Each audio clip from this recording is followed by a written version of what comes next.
Many of you might be going to college soon, thinking about what do I want to study in the future. And I would really encourage you to think about thinking about things in an interdisciplinary way, that the problems that we face today in our world won't be solved by a biologist or a lawyer or a sociologist. They'll be solved by people who can think between these lines and people who can work with other people from different disciplines. So hopefully that's encouraging to all of you as you go into your further studies. So just as a review, we know that COVID-19, well, it's thought to be a zoonotic disease. And zoonotic means that it jumps from animals to humans. And although the origins of COVID-19 are still not yet completely clear, I mean, it's been since 29 COVID-19, so 2019. We still haven't really pinpointed what animal it is, where it was, where it really originated.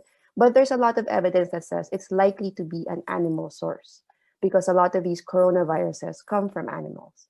And there are many different kinds of zoonotic diseases, including vector-borne diseases. I'm sure many of you are familiar with dengue. That is a vector-borne zoonotic disease. Airborne and waterborne diseases from unclean or unfully cooked food, you can still transmit disease. Proximity or direct contact to animals, such as the one that they think transmitted COVID-19, and foodborne diseases. You may think that zoonotic diseases are new and kind of scary and all of that, but salmonella, for example, you might have heard of salmonella that you can get from undercooked eggs that aren't very well produced. That is a zoonotic disease. So there are many zoonotic diseases and they can be transmitted in many different ways. And some of the causes of the increase or the spread of zoonotic diseases are that, firstly, we are eating a lot more meat. So there are a lot more instances that we will be exposed to foodborne diseases, be closer to animals, and be consuming products of meat that can carry some diseases. We are producing food on land more intensively, and we are exploiting wildlife and biodiversity. So this means that we are concentrating animals in very small spaces, and that promotes a lot of diseases. We're also destroying the natural habitats that they live in, and that might make them shift in how healthy they are and how they interact with us in our communities. We are increasingly destroying the environment to obtain natural resources. We are traveling and moving more. And we are eating food which is sourced from around the world. I gave this example the last time I gave this talk, but you might think of an Oreo, for example. Ano nga ba ingredients ng Oreo? You might think, well, chocolate. Where's the chocolate from? It might be from Ghana. Where's the wheat from? It might be from China. Where's the oil from? It might be from Indonesia. So a lot of these mixing of different foods that we eat, there are a lot more different points where we can obtain or be infected by something. And of course, you've heard about this before. I know you know the topic of climate change very well. But we are causing climate change, and that affects species and how they interact with people to begin with. And I just have this little graph here. For example, this is meat consumption by selected country. You can see that since the 1960s, countries like Brazil and China have rapidly increased how much meat they eat. Hindi kasama yung Philippines dito, but I would think it's also increasing. And the reason why I wanted to emphasize COVID-19 and biodiversity and climate change is because we know biodiversity is incredibly important. It's the number of species and habitats on Earth, and it gives us a lot of services. It gives us clean air, it gives us pollination. There's a lot of things that we benefit from biodiversity. And a small snapshot of the biodiversity in the Philippines is that the Philippines is actually one of 18 mega biodiverse countries of the world. So hindi lang tayo biodiverse country. They think that we're a mega biodiverse country because mega biodiverse countries contain around 2/3 of the Earth's biodiversity in total and have between 70 and 80% of all the world's plant and animal species. So the Philippines is very highly ranked in terms of the number of plants it has and the number of plants that can only be found in the Philippines. And you've heard this also before, perhaps, but they call the Philippines not just the center of marine biodiversity, but the center of marine biodiversity. The coral triangle and the high amounts of tropical fish in these areas are very unique to our area. Unfortunately, they're under threat. And so I think Paul mentioned this in the plenary speaker about how biodiversity is declining. And here is a show of this. This is data from 1970. This is a way of measuring biodiversity. And you can see that it's gone down very rapidly over the past 40, 50 years. And so when they've done research to figure out what are the causes of biodiversity loss, they say that we are using the land and sea unsustainably. We're exploiting more and more species. We're causing climate change. We're polluting natural habitats. And we introduce invasive species into habitats. Sometimes those invasive species, we know that we introduce them. And sometimes they just come along on planes, on boats, and things like that. So this is what we did. This is research I did with Professor Tony Lavinia. We wrote a paper together on this, and we were thinking about, wait, these lists are actually the same. On the right side, you have the causes of zoonotic diseases that I mentioned. We're eating more meat. On the left side, you have the causes of biodiversity loss. And we said, they're actually the same. So the causes of the spread of COVID-19, the causes of the spread of these diseases, which have given us so much trouble in this pandemic, are the same causes of why we're losing so much biodiversity on Earth. And they are exactly the same. Ikaw rin pala yan, sabi ni Spider-Man. And so, this is why we say that pandemics are also environmental problems, or at the root, they are environmental problems, because we are exploiting biodiversity and we are causing the climate change that drives changes in wildlife, either to extinction or to more interactions with humans. So for example, this is it breaks my heart to see this picture every time, but polar bears have been the poster child of climate change. You see polar bears on icebergs and things like that. But this one is also particularly sad because polar bears are losing their habitat in the Arctic. They're moving closer and closer to human communities. So in places like Siberia and Russia, they're actually foraging in trash. Because there's such an imbalance in their ecosystem that they don't have habitat nor food. They come down and they find, uy, ang daming pagkain pala dito. There's a lot of food down here. And so that drives a lot of conflict with the human communities there. And a couple of polar bears have had to be euthanized, have had to be put down because they've gotten so accustomed to interacting with humans. And so they think that, sure, a polar bear is very big, but these might be small creatures, small animals, all sorts of living things that are changing the way that they find food, they reproduce, because we are changing their environment. And that's where we have the problems of zoonotic diseases and pandemics. The scientists are thinking that we might be seeing more zoonotic diseases in the future. In a warmer world, viruses and other pathogens can thrive. They sometimes do better in warmer places. We're becoming more and more connected through movement and trade. Wildlife are being forced into smaller spaces where these interactions with humans are more possible. And we're continuing to consume and demand more, particularly for meat. And so when we were thinking about the problem of COVID-19 as an environmental problem, we tried to look at some examples. Have we responded to it as what it is, as an environmental problem? And what we found is that there have been some good ways that we've responded to COVID-19. Some of them we've done intentionally, and some of them they just happened. So for example, because of all the lockdowns, because of all the quarantines, we're traveling a lot less. And that's led to a big decrease in greenhouse gas emissions. Although, as I'll say in the later slide, this came back up as soon as lockdowns were released. Some natural areas saw that because there were less people moving around, some wildlife returned. There's definitely increased attention and awareness on the connections between wildlife and pandemics. And as a response, some parts of Asia have actually banned the wildlife trade. And that can be very good news because these are places that have a lot of interactions with wildlife. However, there have also been negative environmental responses to COVID-19. For example, because there have been lockdowns on travel, airlines, the fossil fuel industries, they've lost a lot of money. And a lot of governments have spent their resources saving them and rescuing the fossil fuel industries because of the pandemic. So these resources could have been used towards environmental restoration or rehabilitation, but instead they were used for rescuing a lot of these industries which cause climate change as a problem.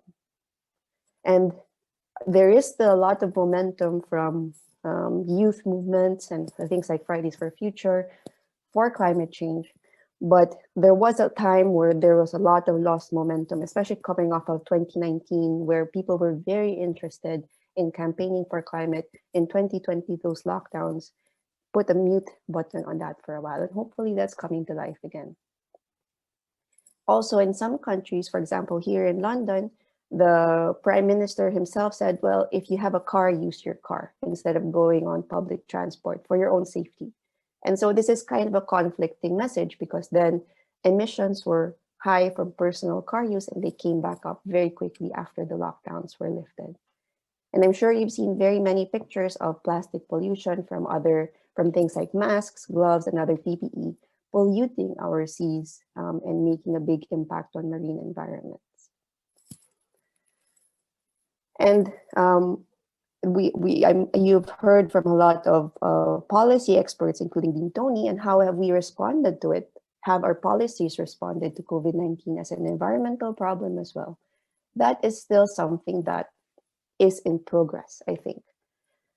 It's a very difficult place to be because of the pandemic, a lot of families have lost their income, a lot of families have lost their livelihoods, a lot of families have lost loved ones. And so sometimes historically, people think that if there's an economic crisis, we need to direct all our resources to rescuing ourselves and keeping us afloat. And that has made things like investing in the environment very unpopular. History has shown us that. But that's only because people think that economics and the environment are supposed to clash. But and Paul also talked about this in the plenary lecture, sustainable development is actually a balance between the environment, it's a balance between economics, and it's a balance between our social needs. To be able to have a successful economy, you need to have a very healthy natural environment. You need to meet the needs of our communities for livelihood, for education, for health and well-being. So these things don't act in isolation. But unfortunately, sometimes we are acting like they do. And we are focusing here on this circle and we neglect our social needs and our environmental needs. But to solve the big crises of our time, this is not just one crisis, but all the crises, it needs to be sustainable development and needs to be equitable, as Dean Tony was mentioning, thinking of those who are less advantaged than us. So by pursuing these goals, I really liked what Paul said. He didn't say that these are goals that we made. These are goals that everyone agreed to do. These are goals of no poverty, zero hunger, good health, quality education, gender equality, clean water, energy, economic growth, infrastructure, inequalities, sustainable places where we live in, sustainable consumption, climate action, biodiversity. You have 2 points here for biodiversity, peace, and partnerships for the goals. By pursuing those goals in earnest, then we can start to think about how to solve these problems. And of course, that has been very challenging. But we're making progress. I think the last goals we made good progress, and we're making some progress towards the SDGs now, but it still needs to be increased, our efforts toward that. And so This concept that I wanted to introduce to you is called systems thinking. When I go back to this slide where I have Spider-Man, if we can get to Spider-Man. Here we have Spider-Man. Looking at these connections, it might not be very obvious that travel is connected to biodiversity. It might not be very obvious that climate change is related to biodiversity and pandemics. So this way of thinking, called systems thinking, is a way to show the connections in places or in systems that are very, very complicated. And so I have a few points here, and I'll give you some examples, and I'd love to get some of your ideas on this also. And it's understanding how things affect others within a system. So it's acknowledging that we as people, for example, who live in Metro Manila, we don't act in isolation. A lot of our water is from watersheds and reservoirs nearby, and this affects the biodiversity in other places. Systems thinking is also looking at, just essentially looking at the bigger picture. It's looking at the whole system, and it's telling us things that we won't learn by only looking at smaller parts. And it's recognizing that our global systems are very, very complex and that they interact with each other. And I know this sounds a little bit confusing right now, but I have an example which I think you might understand. So a systems map, a causal loop diagram, is just a lot of arrows.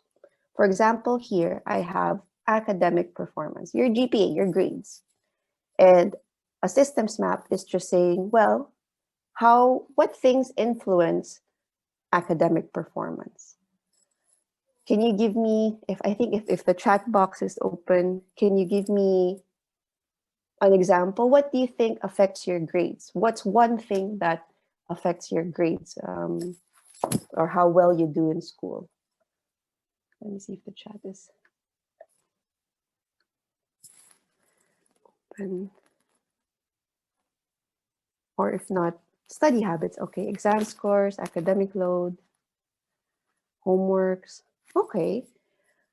There was a study that looked at health. Okay, I have more answers. Study routine focus, the environment around us. That's very good. Okay.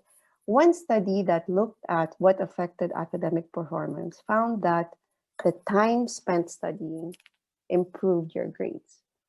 So we put a little positive sign here to say that if you spend more time studying, it means that you have a better academic performance. Of course, this is time spent studying, actively studying, not studying and half doing something else, which I like to do. Oh no. So it's really actively studying. This is shown to be a good thing that improves your grades. What about something that doesn't improve your grades?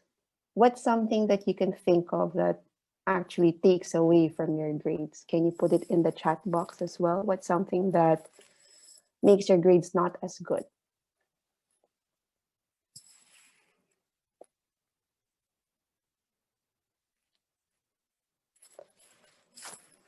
Lack of sleep. Oh no, hope you get to sleep. Distractions. Prioritizing Netflix. Hunger. Oh, that's a serious one. That's true. Study environment, sometimes lack of motivation. Again, in this study, they took these factors into account. But one thing they found was the time spent watching television, actually, or Netflix or things like this, actually decreased the grades. They decreased the academic performance. So this bunch of arrows and this bunch of words, this is already systems thinking. It's thinking about the connections between things. It's like a mind map. So here's another one that's more environmental, for example. Greenhouse gas emissions. What increases greenhouse gas emissions? I'll give these examples. For example, the use of cars, the use of or consuming more energy, or producing food. These all contribute to greenhouse gas emissions. And we know that when we increase greenhouse gas emissions, this changes or increases the temperature. And when you increase the temperature, there's a lot more heat-related stress. And this is heat stress on the environment. It's also heat stress on ourselves. Di ba kapag mainit, parang you're not in a good mood. Naiinis ka, you just don't want to do anything. So temperature change can do that. And so this is another systems map. It's looking at the connections between greenhouse gas emissions and how that comes down to health and stress. And in fact, we can make this diagram even a little bit more complicated. What do you do when you feel hot or stressed? And dahil sa init, what do? You tend to go in a car, you tend to put on the aircon or the electric fan, you tend to use a lot more energy. And so, in these red arrows, these connections show that actually those are increasing greenhouse gas emissions themselves. And that leads to doing another cycle. This reduces temperature change, heat stress, and it keeps going around and around. And this is why it's called a positive feedback loop. It just keeps going around and increasing as we go. Sorry, that's my son. So these diagrams can be as simple as our diagram right here, but they can be as complicated as something like this. This is something that I designed again with Dean Tony, and this is the same thing that we were talking about. How are zoonotic diseases like COVID-19 transmitted? And we looked at all these different factors, and we saw that it's really such a big system. It goes up to the number of people who live in a particular area. It goes up to what kinds of targets we have for climate change. And these are all connected. So this is why this is the idea of systems thinking. It's recognizing that we can't think of safe schools or we can't think of just COVID-19. These are things that are ultimately very connected. Having safe schools means that we have less COVID-19 risk and people are able to go back to their livelihoods and children are able to learn about the environment and prevent future pandemics because they have that knowledge. So it's acknowledging that things are in a system and that things are connected. So I hope that makes sense. Please don't be overwhelmed by the arrows. Just think of systems thinking as a way of showing how things are connected. And when you have a big problem like climate change, like biodiversity loss, like education in the time of COVID-19, this might be a useful way of mapping, mind mapping, of mapping what those connections are. So to conclude, I have a few more minutes. Just to reiterate that we live in a connected world. When we think of COVID-19, we can't think of it as just a health problem that we will solve with vaccines.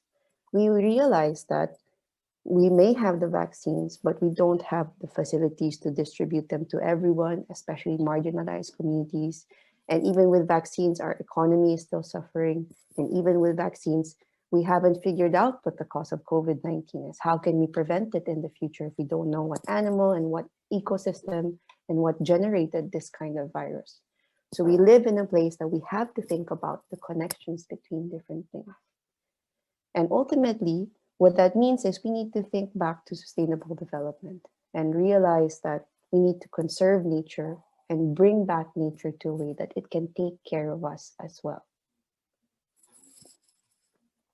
And I know that this is something that Dean Tony mentioned in his talk, and he said small things, they are good.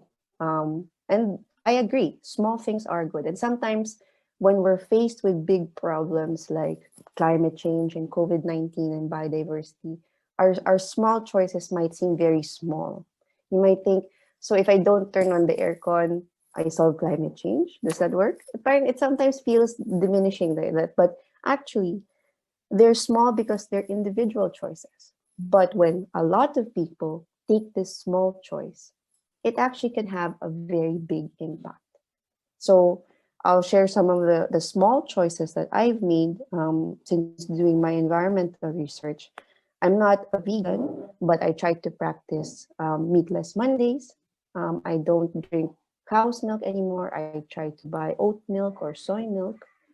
And a lot of I have a young son. We don't buy his toys new anymore. We buy them secondhand from Facebook Marketplace.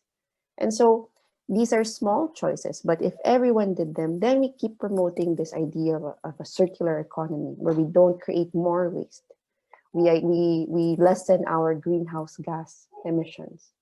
So let's keep doing those small things while advocating for changes in the bigger things. I think that's what is important in crises in the face of the pandemic, is looking at what can I do, what can we do, and what can we change in the systems that are important to us.